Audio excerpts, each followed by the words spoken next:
Hello, നമ്മുടെ പുതിയൊരു വീഡിയോയിലേക്ക് എല്ലാവർക്കും സ്വാഗതം കേട്ടോ. നമ്മുടെ ചാനൽ ആദ്യമായിട്ട് കാണുന്നവരാണെന്നുണ്ടെങ്കിൽ ലൈക്ക് ചെയ്യാനും ഷെയർ ചെയ്യാനും സബ്സ്ക്രൈബ് ചെയ്യാനും മറക്കരുത് കേട്ടോ. 2-3 ദിവസമായിട്ട് നല്ല കാറ്റും മഴയൊക്കെ ആയിരുന്നേ. അപ്പോൾ വിളക്ക് വയ്ക്കാനും മുറ്റടിക്കാനും ഒന്നും പറ്റിയില്ല കേട്ടോ. അപ്പോൾ ഇന്ന് വന്നപ്പോൾ നല്ലൊരു തോർച്ച കണ്ടു. വന്ന വഴി തന്നെ വേഗം പോയി മുറ്റമൊക്കെ അടിച്ച് വിളക്കൊക്കെ വെച്ചു കേട്ടോ. അപ്പോൾ നമ്മുടെ ഫ്രണ്ടിൽ നിന്നൊരു കളർ ചെടി ഉണ്ടായിരുന്നു, നല്ല പൊക്കത്തിലായിരുന്നു നിന്നത്. അപ്പോൾ ആ കാറ്റത്ത് മറിഞ്ഞു വീണിട്ട് അതിൻ്റെ കൊമ്പൊന്നും വെട്ടി മാറ്റാൻ പറ്റിയില്ല കേട്ടോ. അപ്പോൾ നേരെ വിളക്ക് വയ്ക്കലൊക്കെ കഴിഞ്ഞ് നേരെ അതിൻ്റെ കൊമ്പൊക്കെ ഒന്ന് വെട്ടി മാറ്റി. പിന്നെ വൈകിട്ടത്തേക്ക് ഇന്ന് നമ്മൾ മാമ്പഴപ്പുളിശ്ശേരി ആട്ടോ ഉണ്ടാക്കുന്നത്. എൻ്റെ ഒരു ഫ്രണ്ട് അമൃത് കൊണ്ട് തന്നതാണ് കേട്ടോ മാമ്പഴം.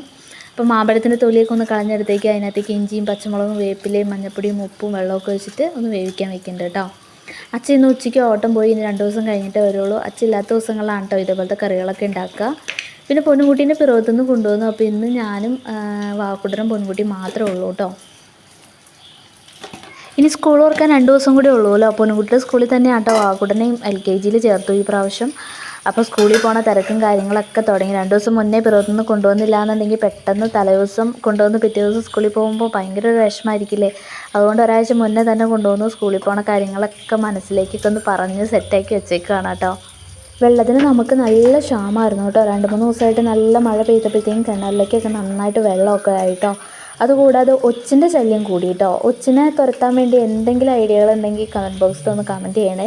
നമ്മൾ ഉപ്പൊക്കെ ഇട്ടിട്ടാട്ടോ അഡ്ജസ്റ്റ് ചെയ്യണേ. നമ്മുടെ വീടിന് ചുറ്റുമാണെങ്കിൽ മരങ്ങൾ നിൽക്കണതുകൊണ്ട് വലിയ വെയിലേറൊന്നും അടിക്കണില്ല കേട്ടോ. അതുകൊണ്ട് ഒച്ചിൻ്റെ ശല്യം ഭയങ്കര കൂടുതലാണ്. തണുപ്പുള്ള സ്ഥലത്ത് ഒച്ച് കൂടുതലായിട്ടുണ്ടാവുമല്ലോ. നമ്മുടെ ഇവിടെയും കുറേ മാങ്ങയൊക്കെ ഉണ്ടായിരുന്നു കേട്ടോ. പഴുത്ത മാങ്ങ എടുത്ത് ഇതുവരെ കറി വയ്ക്കാനൊന്നും പറ്റിയില്ല. പച്ചയ്ക്ക് നമ്മൾ കുറേ പറിച്ച് കറിയൊക്കെ ഉണ്ടാക്കിയായിരുന്നു കേട്ടോ. അച്ചാറുണ്ടാക്കും, ചക്കക്കുരു മാങ്ങയും കറിയൊക്കെ വെച്ചായിരുന്നു കേട്ടോ. അപ്പോൾ ഇതേ നമ്മുടെ മാമ്പഴപ്പുളിശ്ശേരി ഏകദേശം റെഡിയായി. അതിനകത്തേക്ക് കടുകും കൂടെ പൊട്ടിച്ച് ഒഴിച്ച് കഴിഞ്ഞാൽ നമ്മുടെ മാമ്പഴപ്പുളിശ്ശേരി റെഡിയാണ് കേട്ടോ.